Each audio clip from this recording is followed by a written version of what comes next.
Bon, je pense qu'on peut commencer, bon, alors bonjour à tous. Donc aujourd'hui, on accueille, Anne Lambert, donc philosophe à l'université Paris 8 et je décrirais Anne comme l'une des plus grandes prometteuses de tournesol, dans les médias, français, en tout cas. En tout cas, Ouais. merci pour tout ça et bah, merci pour, donner ce talk. Donc Anne va parler, d'un angle philosophique pour, parler de ses pensées, ses intelligences artificielles.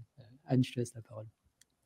Oui, merci beaucoup. Bah, effectivement, en fait, je vais essayer de vous expliquer, si j'y arrive, je ne sais pas si je vais y arriver, pourquoi, justement je promeus Tournesol, en fait. Enfin, pourquoi quand j'ai découvert, cet objet, quoi, je ne sais pas si on peut appeler ça un objet, mais en tout cas, quand j'ai découvert ce dispositif, je me suis, enfin voilà, ça a fait écho avec des réflexions que je menais depuis un certain temps sur les technologies numériques, notamment avec le philosophe Bernard Stiegler, dont je vais vous reparler un petit peu pendant la présentation.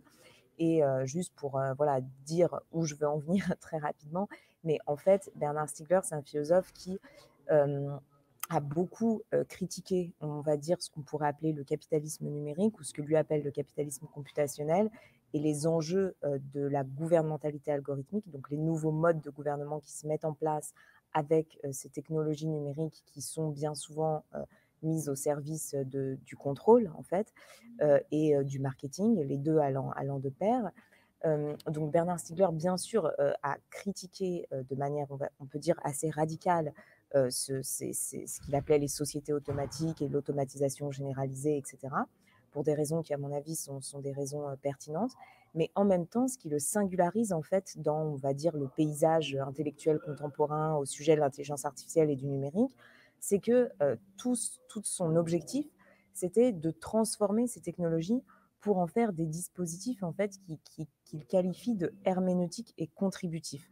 Et pour moi, ce que vous faites avec Tournesol, c'est précisément ce genre de dispositif. Et ce qu'il appelle des dispositifs herméneutiques et contributifs, bah, c'est très simple. Herméneutique, ça veut dire qu'il y a de l'interprétation. Contributif, ça veut dire qu'il y a de la contribution. Donc ça veut dire qu'en fait, le numérique et les algorithmes ne sont pas mis au service du pur calcul automatisé, mais que les calculs automatiques sont agencés avec des processus d'interprétation et des processus de contribution. Et à travers Tournesol, bah, précisément, il y a de l'évaluation, donc il y a du jugement, il y a de l'interprétation humaine, et il y a de la délibération, puisque bah, voilà, c'est un processus de vote, etc. Donc il y a une sorte et tout ça est basé sur la contribution des individus. Donc il y a une sorte d'agencement qui, moi, me semblait vraiment exemplaire entre des algorithmes, du calcul, du numérique évidemment, et, euh, et de l'interprétation, de la délibération, de la contribution. Et d'autant plus que c'est à l'horizon de ce que vous faites, si j'ai bien compris, il y a là quand même la volonté de repenser cet espace médiatique numérique pour en faire un espace démocratique. Et ça, c'était aussi un des grands enjeux de la pensée de Stigler, que je ne vais pas développer du tout aujourd'hui, mais qui est évidemment qui est fondamental. Donc là, donc il est 18h20 et je vais essayer de ne pas parler trop longtemps non plus. En fait, ce que je voulais essayer de faire dans cette petite présentation, donc moi, voilà, je me présente rapidement. J'ai travaillé sur deux philosophes, donc Simondon et Derrida. Et puis, comme je le disais, j'ai beaucoup travaillé avec un troisième philosophe qui s'appelle Bernard Stiegler sur des questions un peu philosophiques liées, disons, à la question de la technique, mais qui sont quand même beaucoup plus larges. Et puis, j'ai publié l'année dernière un petit livre qui s'appelle Schizophrénie numérique. Et par ailleurs, donc, je participe au Conseil national du numérique, au sein duquel j'ai publié, enfin, j'ai copiloté, pardon, avec d'autres membres du Conseil, ces deux rapports pour un numérique au service des savoirs et votre attention, s'il vous plaît, qui porte sur la question de l'économie de l'attention. Et donc, ce que j'essayais de faire dans ce petit livre qui s'intitule Schizophrénie numérique, en lien avec les travaux que j'avais pu mener dans le cadre du Conseil national du numérique, c'était de déconstruire un petit peu cette notion d'intelligence artificielle en montrant que elle est basée, en fait, cette notion, comme beaucoup d'autres, hein, comme les notions d'apprentissage automatique, d'agent conversationnel, etc. Bon, on les utilise dans le langage courant et en soi, c'est pas nécessairement un problème, mais il faut quand même bien voir qu'en fait, elles sont fondées sur des anthropomorphismes d'une certaine manière. Donc, c'est-à-dire, on attribue en fait à des dispositifs machiniques technologiques des capacités qui sont traditionnellement attribuées aux humains. L'intelligence, l'apprentissage, l'agentivité, et cetera, et cetera. Donc d'un certain point de vue, on peut se dire: «Bah, quelle importance, c'est pas très grave» et c'est vrai que c'est pas très grave. Mais ça pose, quand même un problème parce qu'en fait, ces concepts ont été, critiqués, dès leur, enfin voilà, la notion d'intelligence artificielle est une notion, exclusivement promotionnelle qui émerge en fait dans les années, enfin en 56 précisément, mais afin, d'avoir, voilà, des financements, pour, des recherches, en faisant croire qu'on va, recréer de l'intelligence, de la conscience et cetera. Bon, c'est un peu cette logique, promotionnelle-là, qui guide en fait, tous ces termes et par ailleurs, ils font obstacle en fait, à la compréhension. Donc tout le monde sait bien que, les dispositifs algorithmiques, auxquels on a affaire aujourd'hui n'ont pas de conscience, ne sont pas intelligents, ne sont pas des agents et cetera et cetera. Mais le problème, c'est qu'en les appelant comme ça, en fait, on empêche, les citoyens de comprendre leur fonctionnement technologique d'une part, de prendre en compte aussi le travail humain qui est derrière et puis toutes les ressources matérielles que ces dispositifs requièrent. Et puis surtout, on empêche de penser ce que ces médias numériques, ces supports numériques nous font à nous, c'est-à-dire la manière dont ces supports numériques vont affecter nos capacités mentales, nos capacités psychiques, nos capacités intellectuelles. Puisque, en fait, on leur attribue des capacités mentales, des capacités psychiques, des capacités intellectuelles, hein, au point de parler d'esprit numérique dans la lettre qui a été diffusée par Elon Musk l'année dernière suite au lancement de ChatGPT. Bon, donc on leur attribue des esprits et on s'empêche de penser ce que ces dispositifs font à nos esprits. Et ça, moi, c'était vraiment la question que j'ai essayé de poser dans ce livre, Schizophrénie numérique, hein, c'était de savoir comment ces dispositifs technologiques affectent nos capacités de penser. Et c'est la raison pour laquelle je parle dans le titre de la présentation de bêtises artificielles, parce que je pense que la question, c'est moins l'intelligence artificielle que la bêtise que ces dispositifs numériques peuvent potentiellement engendrer s'ils ne sont pas justement adoptés et transformés. Voilà. Et donc, cette question hein, de la manière dont les dispositifs numériques affectent nos capacités de penser, donc nos mémoires, nos attentions, nos attentes, nos protensions, nos imaginations, nos anticipations, en fait, c'est une question qui aujourd'hui est assez bien documentée à travers tous les travaux donc, qui concernent notamment l'économie de l'attention. Donc, je voulais repartir un tout petit peu de ces questions, de l'économie de l'attention et disons, des liens que l'on peut faire entre un certain nombre de dispositifs technologiques et un certain paradigme économique, et puis les enjeux politiques que tout ça soulève. Et puis ensuite, j'en viendrai un peu plus tard à la question des intelligences artificielles génératives, parce que j'aurais bien aimé vous soumettre quelques hypothèses sur les dangers que, selon moi, ces automates ou ces machines à langage ou machines d'écriture, voilà, les dangers qu'ils soulèvent. Parce que bien sûr, donc il y a la principale question, c'est à mon avis la question de la désinformation et la question de la défiance généralisée que ces dispositifs peuvent engendrer. Mais je crois qu'il y a aussi d'autres questions que j'aimerais un petit peu évoquer dans cette présentation.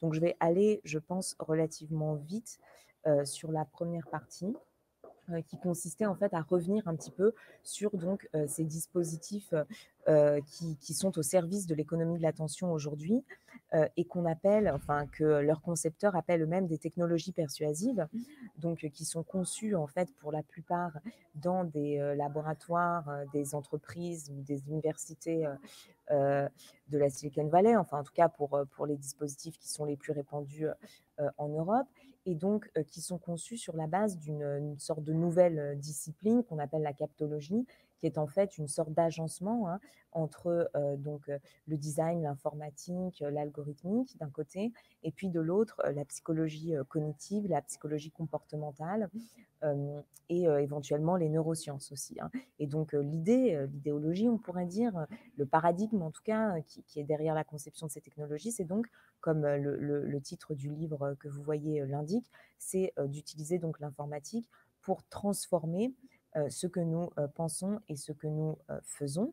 Et donc pour cela, bah, toutes sortes de fonctionnalités, vont être, développées, c'est une question qui est désormais, bien connue, qui a été, documentée par un petit documentaire, réalisé, enfin produit par, Arte, qui s'intitule Dopamine et qui montre en fait que, la conception, de plateformes comme YouTube ou de réseaux sociaux, comme Facebook ou Tinder, est en fait, comment dire? Agencée à des études très précises sur, on va dire les processus, cognitifs ou cérébraux, très, primitifs en fait et donc joue sur ces mécanismes, cérébraux ou ces mécanismes cognitifs pour rendre, les utilisateurs le plus dépendants possible, disons, de ces technologies. Donc notamment, bon, en comment dire? En stimulant le système, de la récompense, la sécrétion de dopamine dans le cerveau qui crée de la satisfaction, qui crée de l'addiction. On connaît aussi donc cette fonctionnalité qui s'appelle le défilement infini, qui en fait a été conçue pour que les individus, passent le plus de temps possible sur leur écran, hein, par un designer qui s'est ensuite, comme beaucoup d'autres designers, repenti, en constatant que c'était effectivement très nocif pour le cerveau, des jeunes générations et pour, aussi, enfin pour tout le monde. Donc, on a en fait, si vous voulez, tout un ensemble de technologies persuasives qui fonctionnent en fait sur la base de l'apprentissage par conditionnement. Il s'agit en fait de créer des habitudes comportementales, hein, à travers un ensemble de réponses réflexes aux signaux qui émanent des environnements connectés. Et les individus vont avoir tendance évidemment à répéter machinalement ces comportements réflexes pour éviter des sensations de déplaisir et pour revivre en fait le sentiment de satisfaction qui a été provoqué grâce aux notifications, etc., etc. Donc, dans le cadre de ce paradigme, en fait, la relation entre les dispositifs techniques et les individus humains, elle s'apparente à une sorte de conditionnement pavlovien, c'est-à-dire que les cerveaux sont directement connectés à toutes sortes de terminaux qui sont eux-mêmes reliés à des plateformes technosphériques par l'intermédiaire de câbles, de centres de stockage de données, de satellites, etc.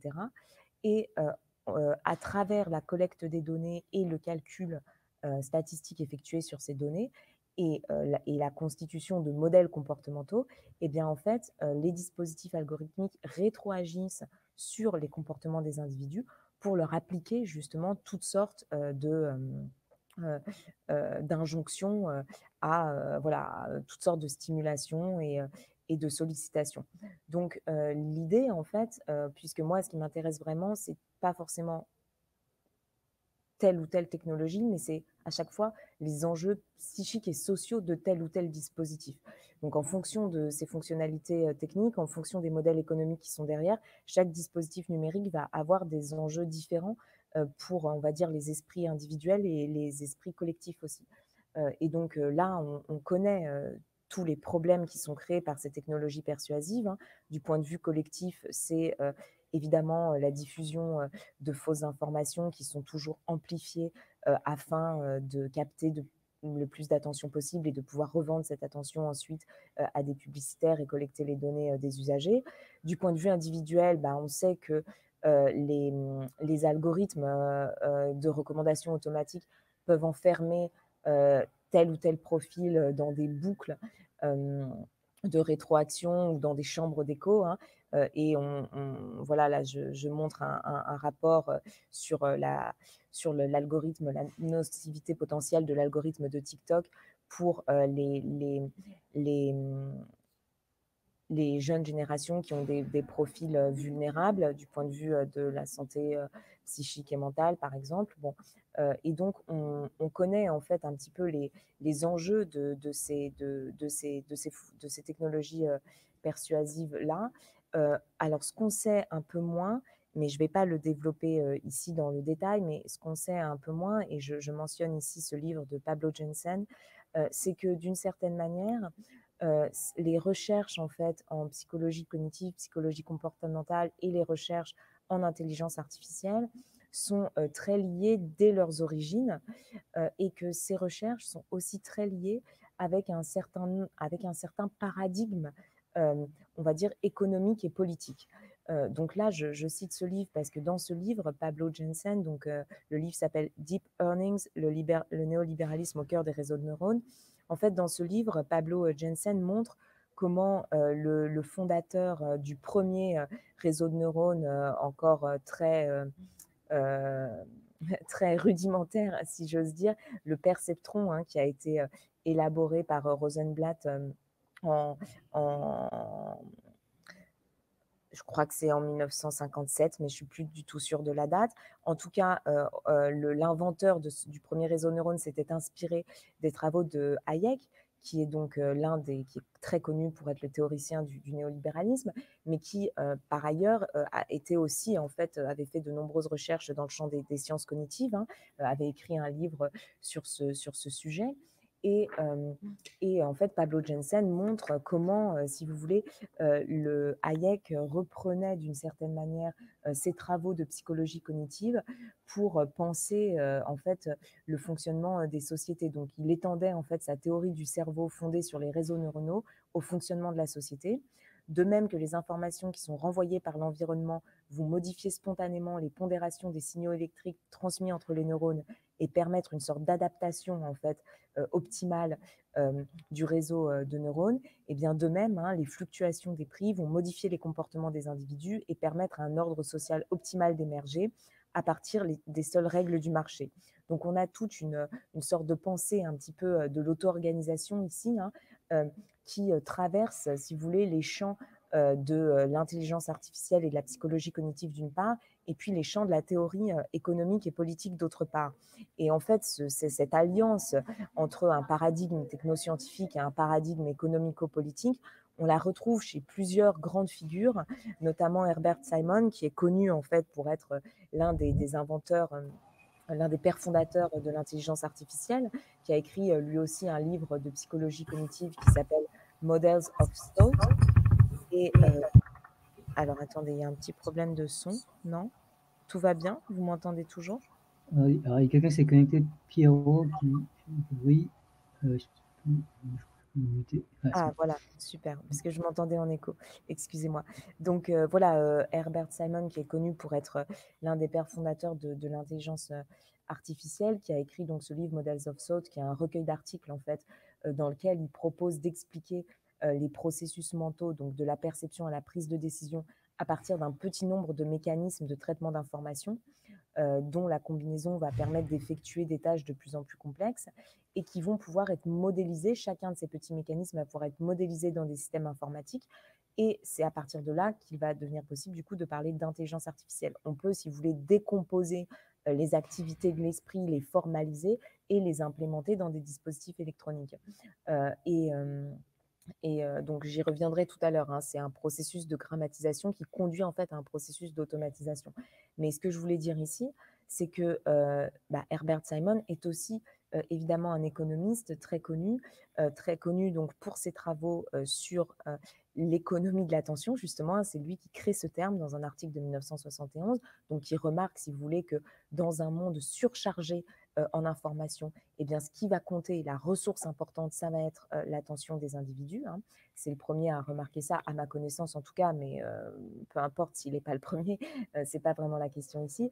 Et c'est aussi, il est aussi connu pour sa théorie de la rationalité limitée, qui est en fait une théorie qui revient un petit peu sur le paradigme, disons, de la théorie de l'homo economicus, selon lequel les agents économiques font des choix rationnels en fonction de leurs intérêts optimaux, etc.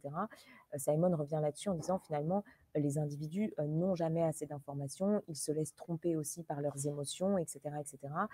Et c'est tout ce qui va inspirer en fait l'économie comportementale contemporaine, la théorie des biais cognitifs notamment, et l'idée que finalement les agents ne sont pas pleinement rationnels, qu'ils ont toutes sortes de biais cognitifs et que si pour corriger en quelque sorte ces biais, eh bien il va falloir leur donner des différents signaux dans leur environnement pour influencer leur comportement. Donc je passe très très vite là-dessus, hein, parce que en fait, je peux pas le détailler, mais c'est ce que j'ai développé dans un article. Je pourrais vous donner la référence ou vous envoyer l'article si ça vous intéresse. Mais l'idée, si vous voulez, c'est que, en fait, le paradigme politique qui est là derrière, c'est celui de la théorie du nudge, et donc c'est l'idée que finalement, on va, «gouverner» entre guillemets, sans forcément passer par la loi, la loi faisant toujours appel à la réflexivité des sujets, en fait, hein, donc à l'idée qu'on a une loi commune, il s'agit de la comprendre d'abord, il s'agit aussi potentiellement d'être en mesure de la critiquer et de lui désobéir potentiellement. Bon, mais en tout cas, la question, c'est qu'il y a une loi qui est visible et qui s'applique à des sujets réflexifs capables de potentiellement critiquer cette loi. Dans le cas de la théorie du nudge, en fait, ce qui va être au principe du comportement des agents, ce sont toutes sortes de signaux qui émanent de leur environnement et qui les influencent à un niveau infraconscient d'une certaine manière, hein. Et donc, le point important ici, c'est que une fois que cette théorie est agencée avec des environnements numériques basés aussi sur l'influence du comportement des usagers, eh bien, se déploie ce que certains chercheurs, Antoinette Rouvroy et Thomas Berns, ont décrit comme une gouvernementalité algorithmique. Donc, ce qu'ils décrivent par là, en fait, c'est l'idée, si vous voulez, que on n'est plus dans le cadre d'un gouvernement qui s'adresse à des sujets réflexifs, hein, donc on n'est plus dans le cadre d'une normativité juridique qui suppose la publication d'une loi à laquelle des sujets sont sommés d'obéir, mais qu'ils peuvent aussi critiquer, discuter ou au moins réfléchir.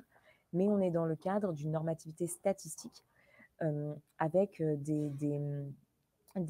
un pouvoir qui s'exerce par régulation anticipative, par préemption et non par interdiction. C'est-à-dire qu'on va toujours anticiper les comportements possibles des agents et essayer de les influencer.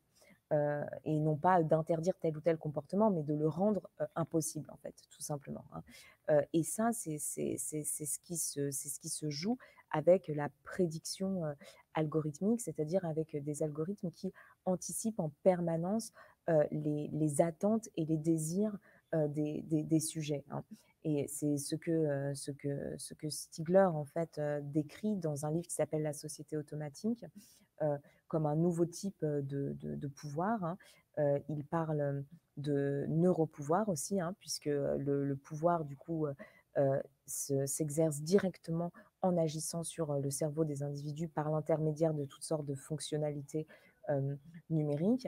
Et ce que décrit Stigler donc, dans ce livre, finalement, enfin, il décrit évidemment beaucoup de choses, hein, mais un des points importants, c'est l'idée selon laquelle les protensions psychiques et collectives, c'est-à-dire les attentes, les désirs des individus, sont finalement court-circuités par ce qu'il appelle des protensions automatiques, donc des suggestions automatiques, si vous voulez, qui ne sont pas fondées sur l'expérience, la mémoire et les désirs singuliers des individus, mais qui sont fondées sur des corrélations probabilistes entre des données.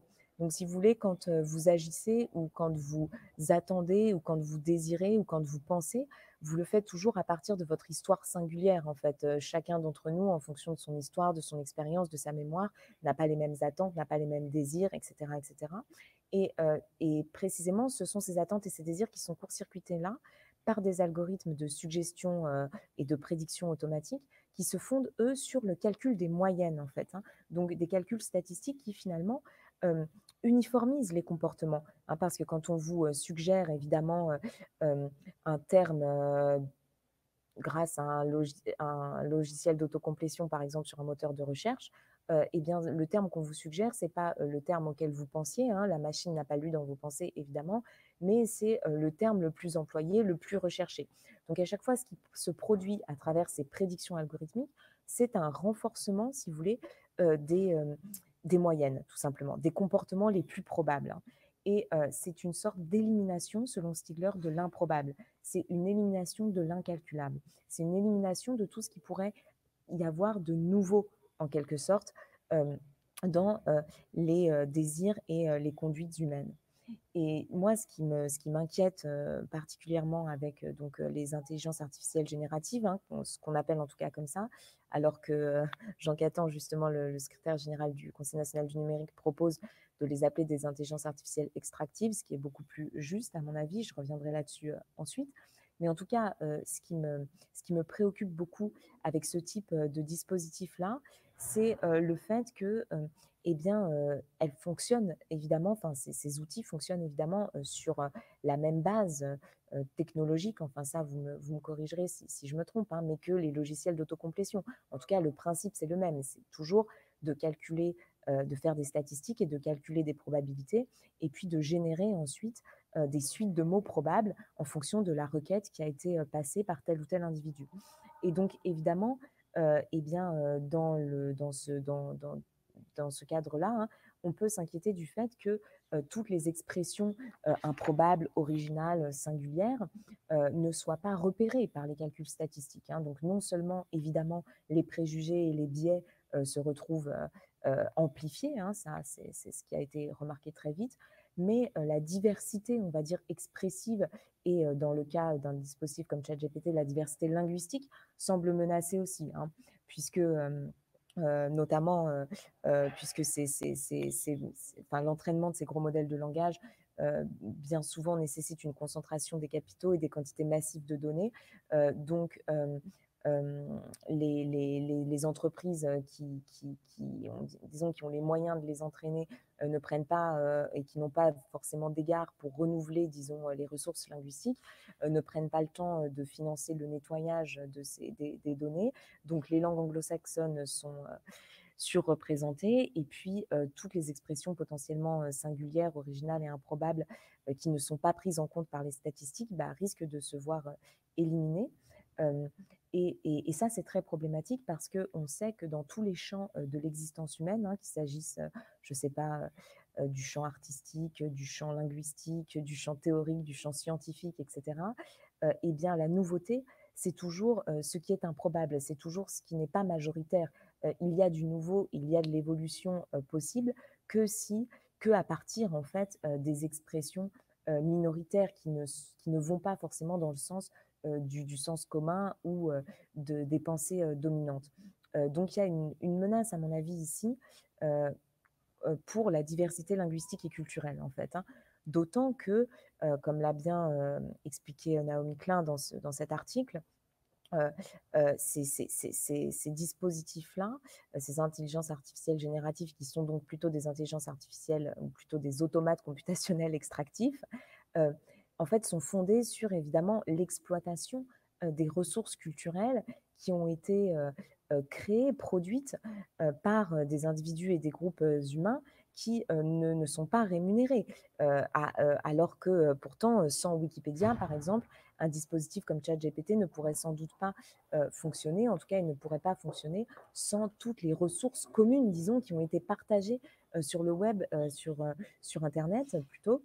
Hem et heu et ça pose un gros problème puisque, comme je disais tout à l'heure, les textes qui sont générés par ces machines, ne font pas l'objet, en fait, de certification ou d'évaluation par les pairs, donc ils ne sont pas fiables et donc ils ne participent pas, si vous voulez, au renouvellement, des savoirs, hein, contrairement à ce qui peut se passer, par exemple, sur, sur une plateforme comme Wikipédia, sur laquelle, bah, les individus en fait, le savoir, est évidemment, construit, collectivement, mais il se renouvelle aussi progressivement, hein. Même si Wikipédia pose toutes sortes de problèmes, il y a des processus de délibération et de certification qui, permettent en fait, l'évolution, de la ressource culturelle, ce qui n'est pas du tout le cas avec ces dispositifs, là, hein, ces intelligences artificielles extractives ou ces automates, computationnels extractifs, qui, exploitent des ressources, culturelles qu'ils ne renouvellent pas, hein. Donc du point de vue de l'écologie de l'esprit, disons,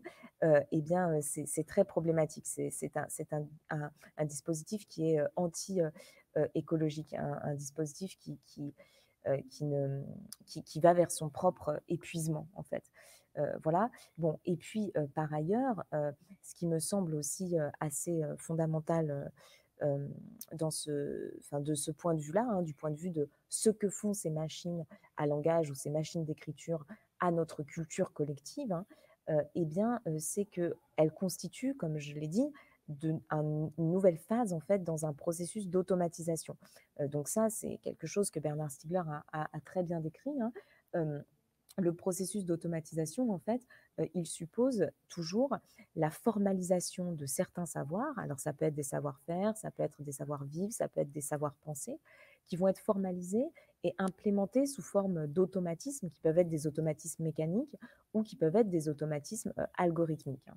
Et en ce sens, donc, ce processus, d'automatisation, il est, solidaire d'un processus de prolétarisation ou du moins d'un risque de prolétarisation. C'est-à-dire qu'une fois que les savoirs sont extériorisés dans les dispositifs mécaniques ou algorithmiques automatiques, eh bien, il est fort possible que les individus soient dépossédés de leurs savoirs, qu'ils ne les pratiquent plus d'une certaine manière.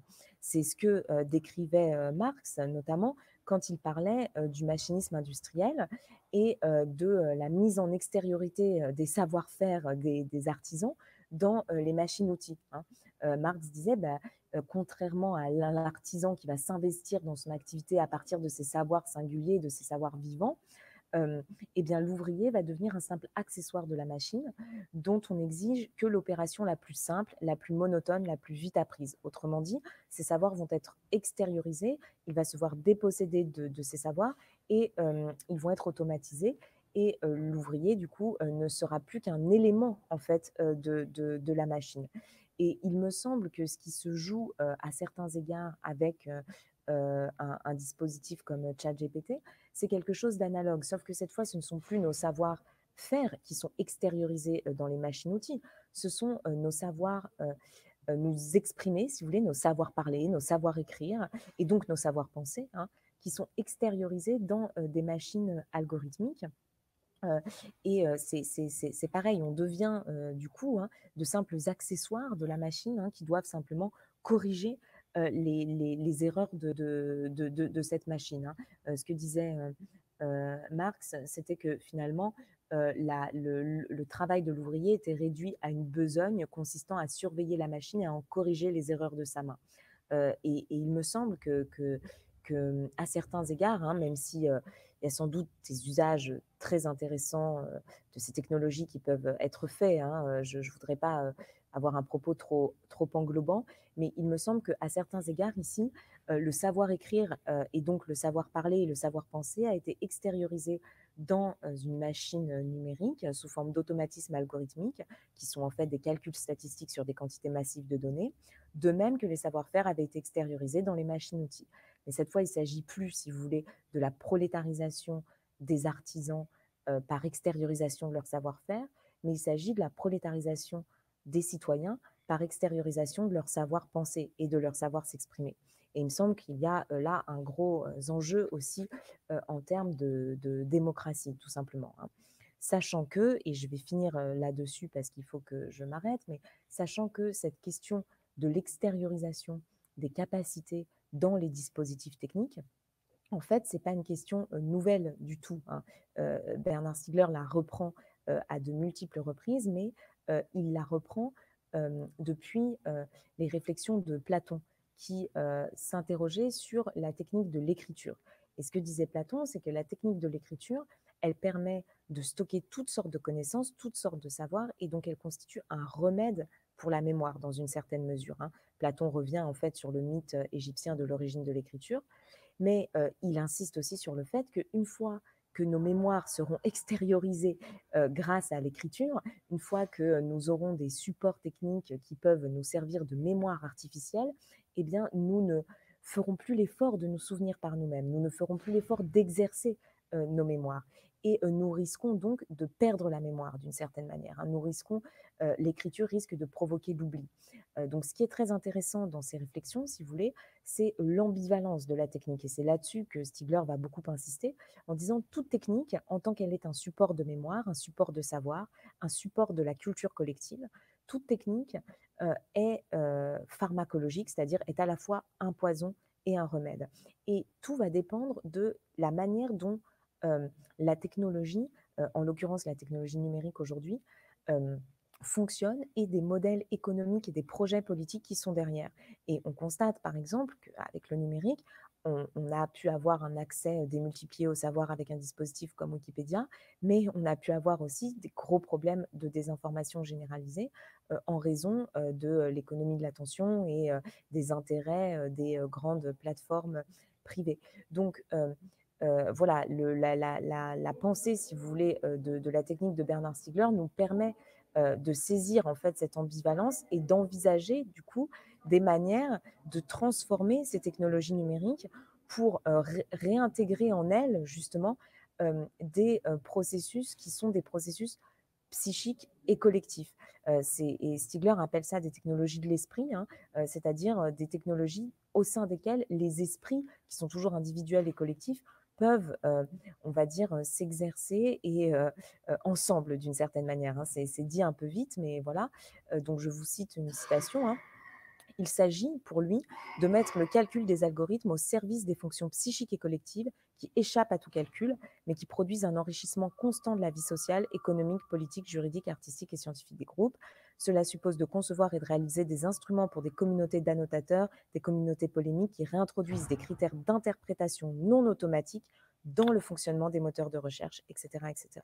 Autrement dit, il s'agit de réintroduire de l'interprétation et de la délibération dans les dispositifs de calcul que sont les dispositifs numériques. Et c'est cela que Tournesol incarne pour moi, comme d'autres dispositifs. Voilà, que je vais pas citer maintenant, que Bernard Stiegler avait aussi tenté de développer. Mais voilà, je pense que cette question des technologies herméneutiques et contributives est un paradigme très intéressant pour sortir justement du paradigme des technologies persuasives qui dominent aujourd'hui.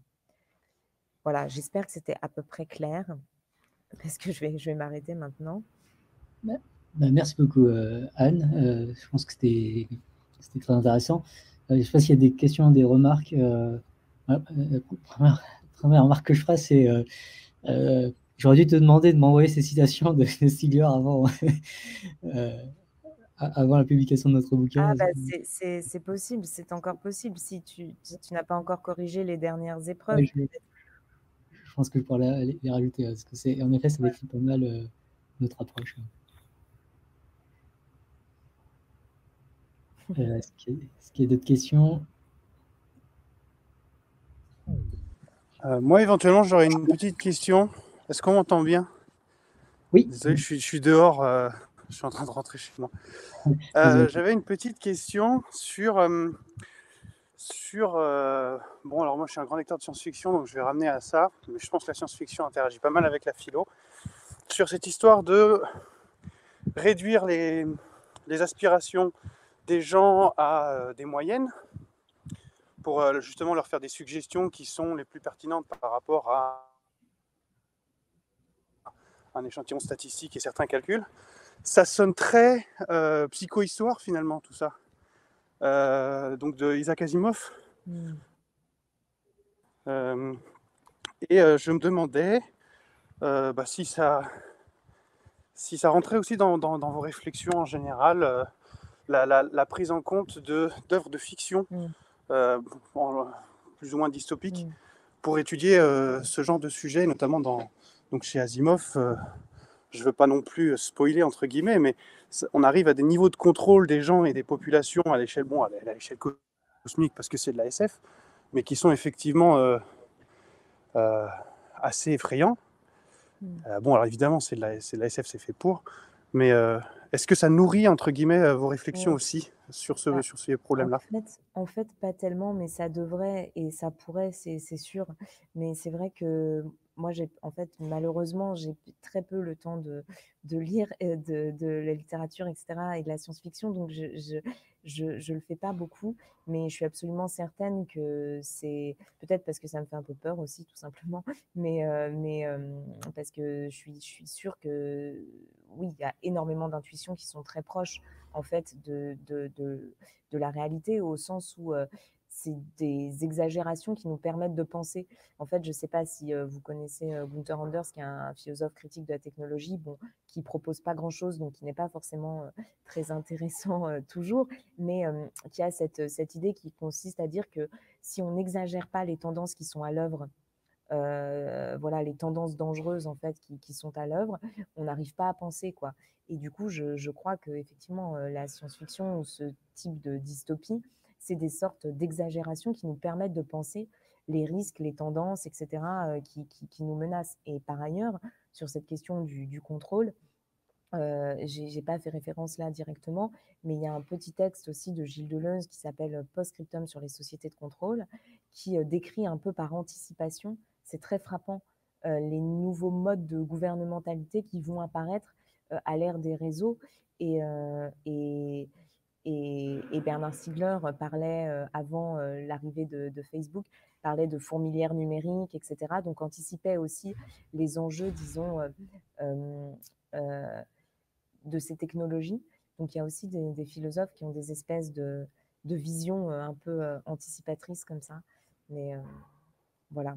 Mais effectivement, moi, je voudrais absolument avoir le temps de lire plus de science-fiction. Je pense que c'est très important. Tito, une question? Merci beaucoup. Ouais, j'avais une question sur la critique. Déjà, merci beaucoup, c'était très intéressant. J'avais une question sur la critique de la perte de la mémoire. Et je me demandais à quel point elle avait pu déjà avoir lieu, par exemple, quand il y a eu l'écriture, quand il y a eu l'imprimerie, quand il y a eu Internet. Et je ne sais pas si ça a été une tendance qui a été vraiment remarquée historiquement, mais à quel point la critique est-elle fondée ou qu'est-ce que vous en pensez? Alors, en fait, je pense que il y a deux points de vue qu'il faut arriver à tenir ensemble, à mon avis. Un premier point de vue qui consiste à dire que, alors, je ne parlerai pas seulement de la mémoire, mais je dirais que, vous voyez, le point pour moi, c'est vraiment qu'à chaque fois qu'on a une transformation technologique des supports d'enregistrement, parce que là, on parle des supports d'enregistrement, c'est-à-dire on ne parle pas de toutes les technologies, on parle en particulier des technologies qui sont des supports de mémoire, des supports de savoir. Donc, par exemple, l'écriture, puis l'imprimerie, la presse, puis ensuite les technologies analogiques comme la photographie, la phonographie, le cinéma, la télévision, puis le numérique. Toutes ces technologies-là, en fait, ce que je crois, et c'est là, en ce sens, je suis vraiment la théorie de Stiegler. Stiegler dit, en fait, ces évolutions des dispositifs d'enregistrement, ce ne sont pas seulement des évolutions techniques, ce sont des évolutions dans la manière, si vous voulez, qui transforment nos consciences mêmes. C'est-à-dire que nos rapports au temps sont transformés. On n'a plus accès au passé de la même manière.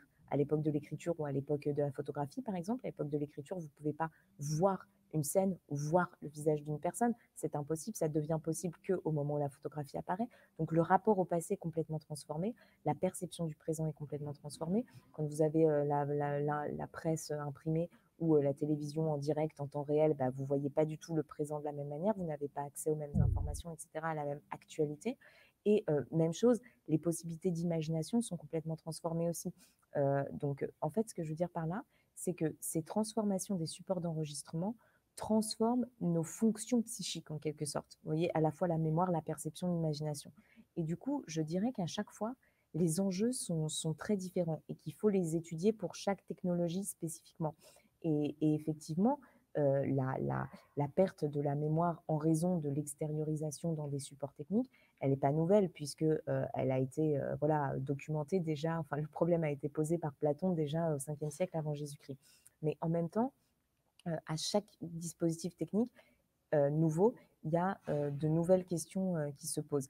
Et là, notamment, ce qu'on constate avec les technologies numériques, c'est quand même que les pratiques de la lecture et de l'écriture sont considérablement transformées et que pendant l'apprentissage de la lecture et de l'écriture, il y a si vous voulez, des connexions neuronales qui se font, il y a toutes sortes d'habitudes qui sont prises qui rendent possible ensuite des capacités de mémorisation, des capacités d'empathie, etc., qui sont, on va dire, menacées par la disparition des pratiques de la lecture et de l'écriture sur papier, par exemple.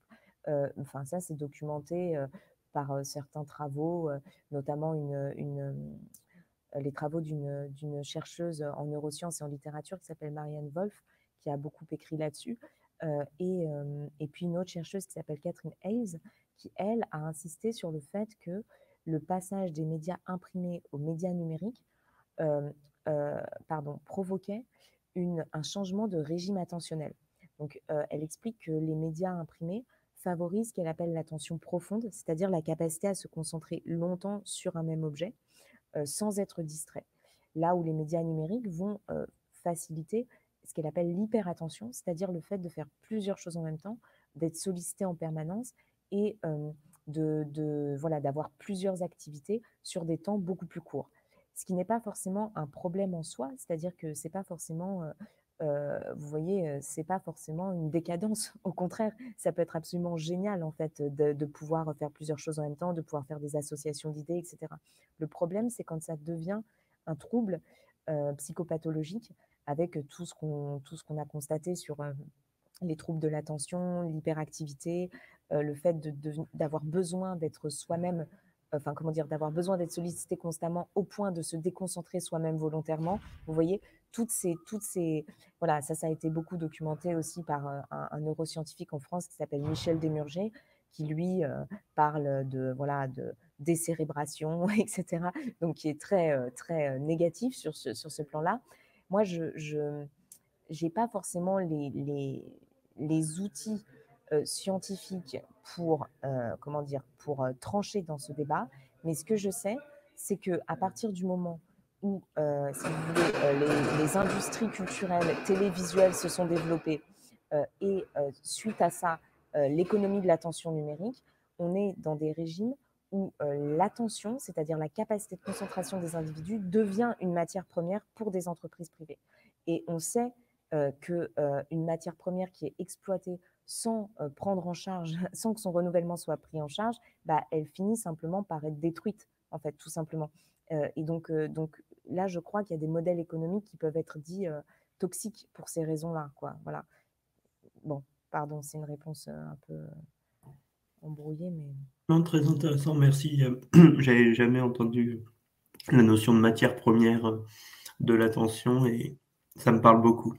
Mais je crois que c'est le cas. Est-ce qu'il y a d'autres questions? Dans notre livre, on qualifie ça de ressource existentielle, l'attention.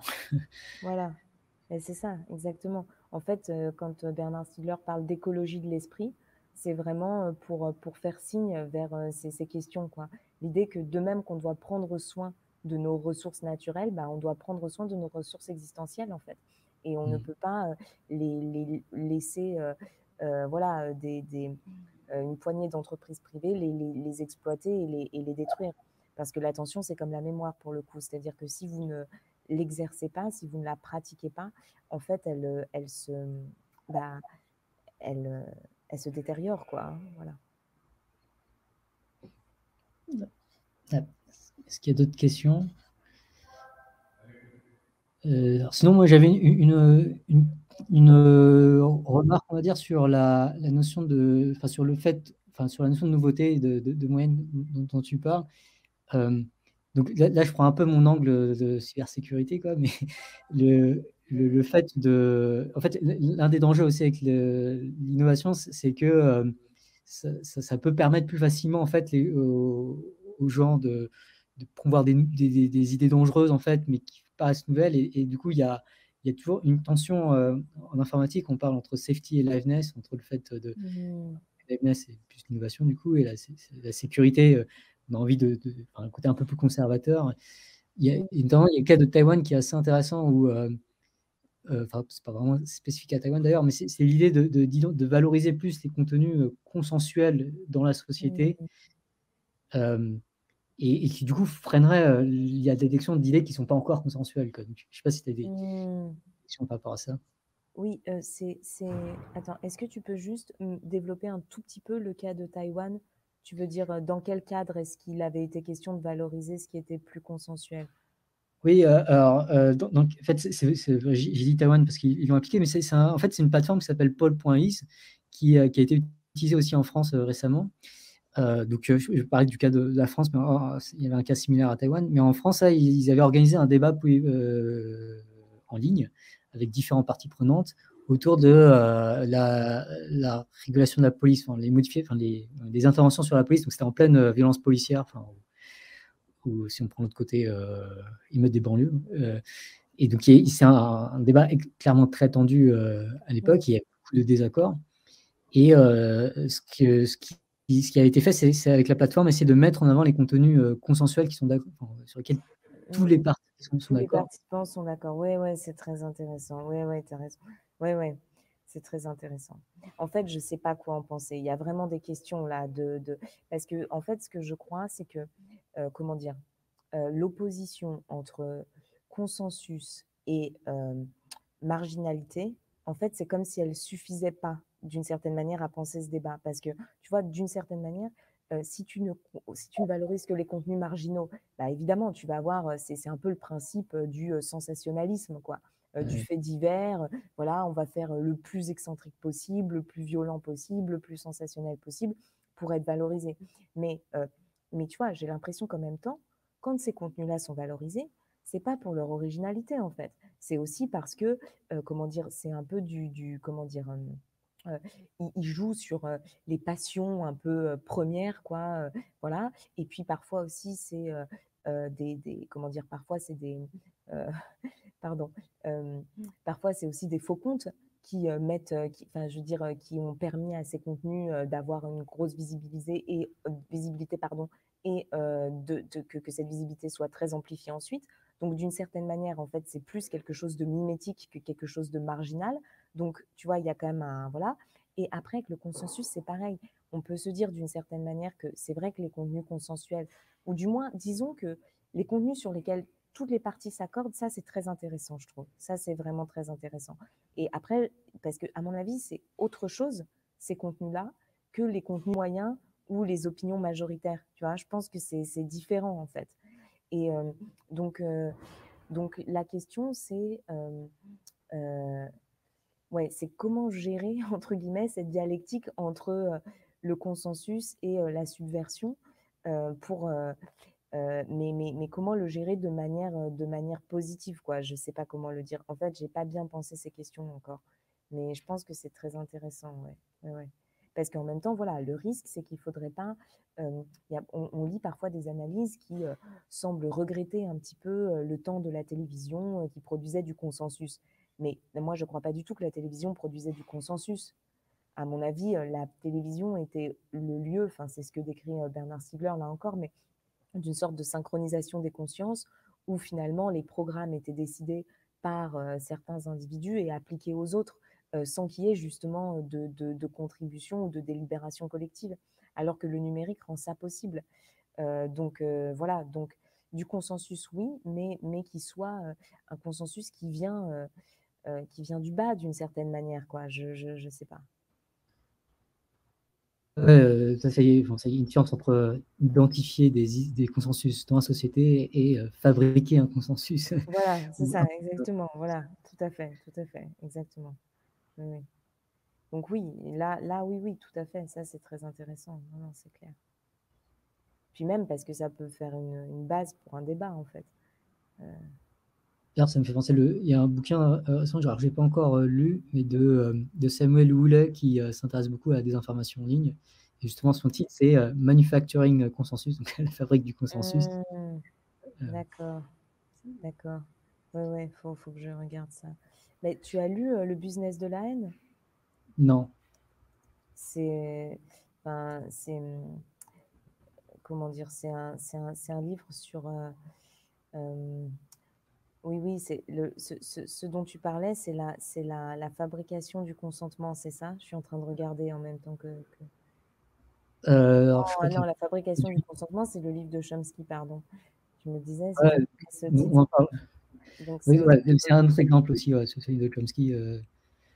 Mais du coup, oui, en fait, oui, voilà, la question, il ne faut pas fabriquer le consensus, il faut ouais, l'identifier, comme tu dis, le repérer ou faire en sorte qu'il y ait certains mécanismes qui permettent de le valoriser, je ne sais pas.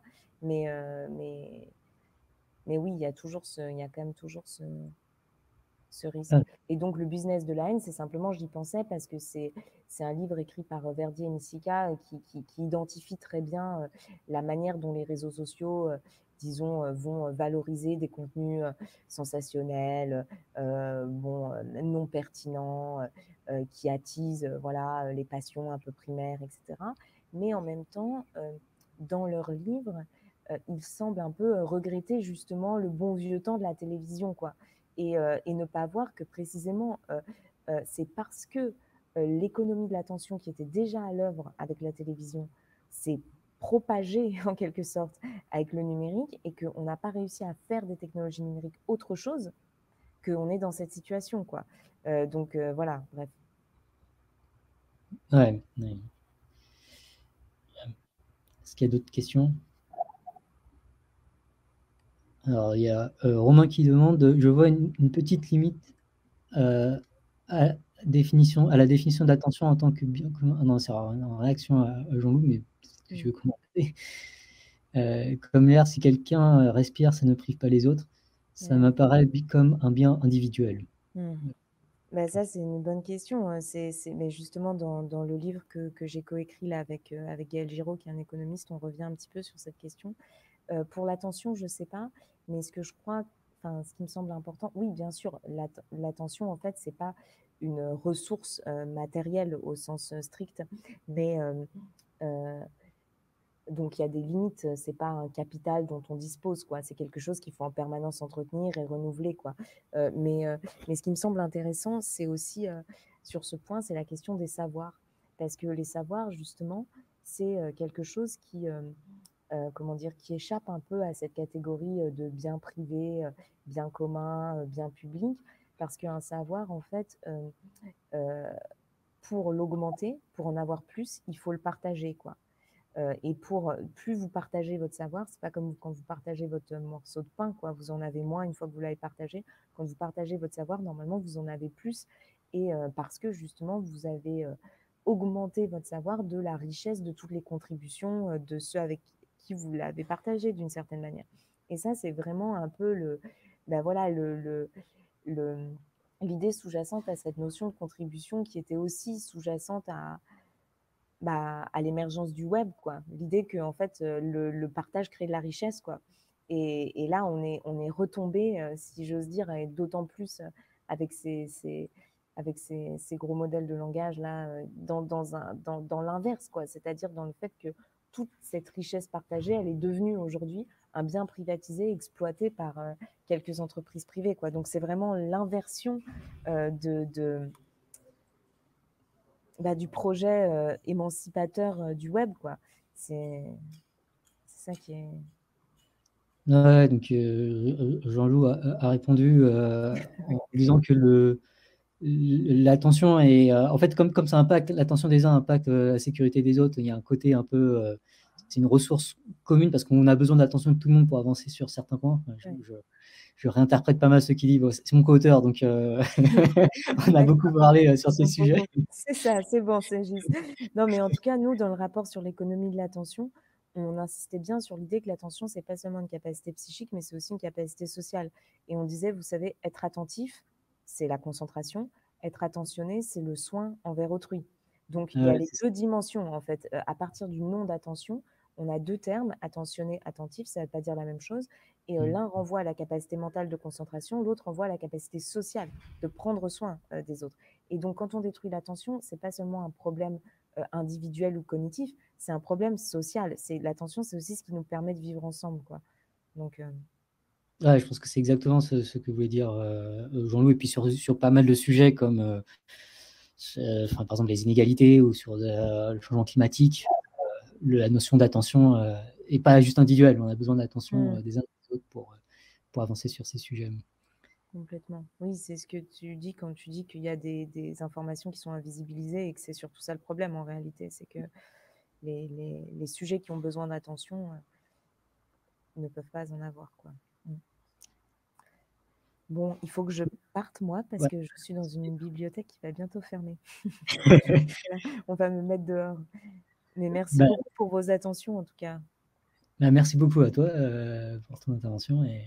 Et puis, Et on se tient au courant donc pour la sortie de nos livres respectifs ouais, et, carrément. et puis pour les activités à venir. Merci beaucoup à vous, en tout cas. Ouais, merci à toi. À Une bientôt. prochaine.